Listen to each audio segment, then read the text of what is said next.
তো বিয়ে করা উচিত কিনা এটা অনেকে অনেক কিছু বলে। কেউ বলে যে যদি তোমার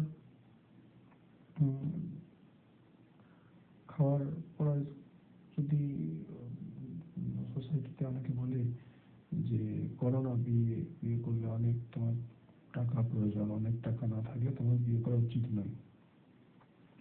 কারণ কি, বিয়ের জন্য অনেক কিছু প্রয়োজন বিয়ের পরে। তো বাড়ি বাড়ি কেনার টাকা প্রয়োজন, জায়গা কেনার দরকার, অনেক প্রচুর প্রচুর টাকা প্রয়োজন। তোমার থাকার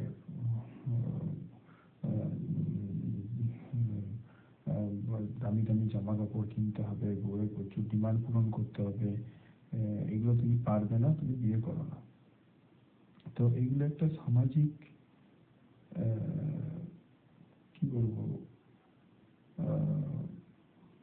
গুজব বা রিউমার, প্রোপাগান্ডা। বিয়েতে ভয় সৃষ্টি করার জন্য এগুলো প্রচার করা হয়ে থাকে।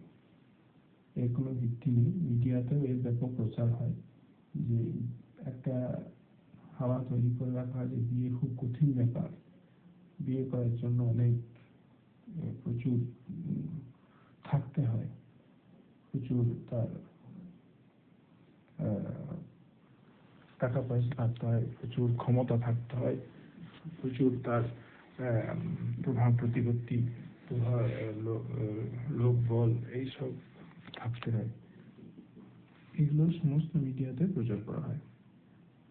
তার উদ্দেশ্য একটাই, বিয়ে যে যে কঠিন কাজ সেটাই বোঝানোই তাদের উদ্দেশ্য। এবং বিয়ে যে তুমি করতে পারবে না, বিয়ে করার যোগ্য নও, বিয়ে করা তোমার উচিত নয়, এইটাই তারা বোঝাতে চায়। কিন্তু এমনটা বাস্তবে নয়, এটাই আমার মনে হয়।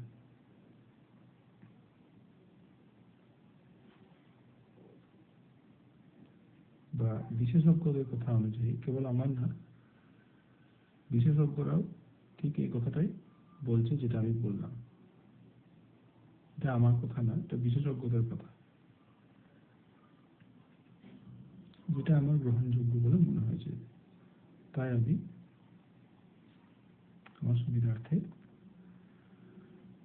আমি নিজের জন্য ভিডিওটি করলাম, যাতে ভবিষ্যতে নিজেই দেখতে পারি এবং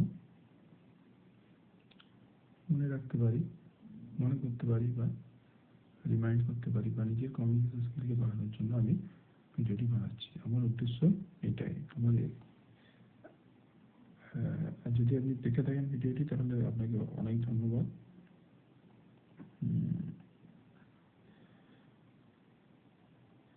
আরও দেখুন ভিডিওগুলি, ভালো লাগলে লাইক করুন, শেয়ার করুন। কিন্তু আমার মোটিভ ওইটাই যে আমার কমিউনিকেশন স্কিলকে আমি বাড়ানোর জন্য আমি ভিডিওগুলি বানাই। আমার কারোর কোনো প্রতিষ্ঠান বা ব্যক্তির বিরুদ্ধে কোনো গুজব ছড়ানোর জন্য বা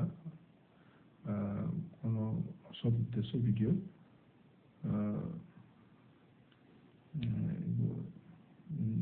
আমি বানাচ্ছি এমন না।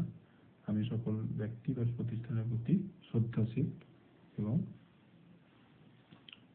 কর্তব্যপরায়ণ। সকল প্রতিষ্ঠানের প্রতি আমি